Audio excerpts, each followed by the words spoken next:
1 বছর চলে যাচ্ছে আর হ্যাঁ এখনো আমাদের ক্লাসই হচ্ছে না। আমরা তো রোহিঙ্গা থেকেও রোহিঙ্গাদের তো একটা পরিচয় আছে, ওনারা মায়ানমার থেকে আসছে, আমরা কোথা থেকে আসছি? আমরা এসেছি মূলত আমাদের ক্লাস শুরু হওয়ার কথা ছিল আজকে আমাদের কর্মসূচি অনুযায়ী, কিন্তু আমরা যখন কলেজে যাই তখন টিচাররা আমাদেরকে বেআইনি বলে ঘোষিত করে অ্যান্ড আমাদের ক্লাস নেবে না বলে তারা বলে বারবার আমরা আর কত অপেক্ষা করবো। আমরা চাচ্ছি যে আমাদের একটা নিজস্ব পরিচিত হোক, আমরা ঢাকা সেন্ট্রাল ইউনিভার্সিটি হিসেবে পরিচিত থাকি অ্যান্ড বাংলাদেশের কোনো একটা ইউনিভার্সিটি আছে এটা নিয়ে সব বাংলাদেশের সব মানুষ যেন জানে। অ্যান্ড আমাদের ক্লাস কেন শুরু হচ্ছে না, আমাদের সেশন শেষ হয়ে যাচ্ছে, আমরা 24-25 সেশনের শিক্ষার্থী, বাট আমাদের সাথে যত স্টুডেন্ট আছে অন্যান্য ইউনিভার্সিটিতে সবাই সেকেন্ড ইয়ারে উঠে যাচ্ছে, বাট আমরা এখনও আমাদের ক্লাস শুরু হচ্ছে না। আমরা কেন ক্লাস শুরু করতে পারছি না অ্যান্ড আমাদের অধ্যাদেশ চাই, সেই অনুযায়ী আমরা এখানে আজকে রাজপথে নেমেছি। আমাদের সেন্ট্রাল ইউনিভার্সিটির ক্লাস হওয়ার কথা ছিল, মন্ত্রণালয় থেকে আমাদের ক্লাসের জন্য স্পষ্ট নোটিশ দিয়ে দিচ্ছে।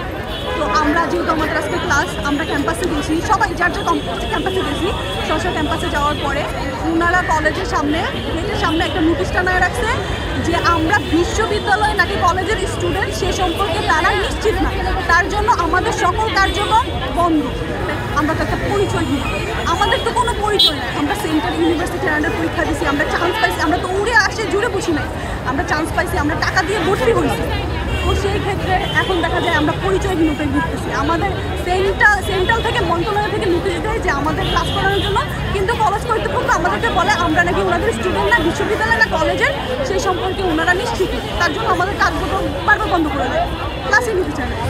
আসলে শুধু আমি না, 11,000 স্টুডেন্টই একই ভোগান্তিতে আছে। যেমন ধরেন আমরা বিভিন্ন ভার্সিটি থেকে ভর্তি বাতিল করে এখানে আসছি, ঠিক না? আর ওখানে তো আমরা চাইলেও ভর্তি হতে পারবো না।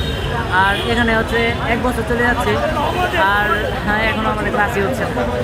দেখেন আমরা দীর্ঘ একটা সেশন চলে যাচ্ছি, এই দায়িত্বে নিই। মন্ত্রণালয় থেকে নোটিশ দিয়ে দিছে যে 30-এ ক্লাস হবে, এই জন্য আমরা আইসাও দেখি আমরা হতাশ হইয়া রাস্তায় থাকতে হচ্ছে যে আমাদের ক্লাস নিচ্ছে না স্যার। আমাদের গ্রামের বাসা হচ্ছে ময়মনসিংহে, আমরা ময়মনসিংহ থেকে প্রতিদিন আসা যাওয়া একটা খরচের ব্যাপার সেবার আছে, আর দীর্ঘ একটা ভোগান্তি, আমাদের ক্লান্তি আছে, সবগুলো মিলাই আসলে আমরা কাউকে পরিচয় দিতে পারি না। আমরা সেন্ট্রালে পরীক্ষা দিচ্ছি কিন্তু এটা কাউকে পরিচয় দিতে পারি না, এর চেয়ে দুর্ভাগ্য মনে হয় আর কেউ নাই।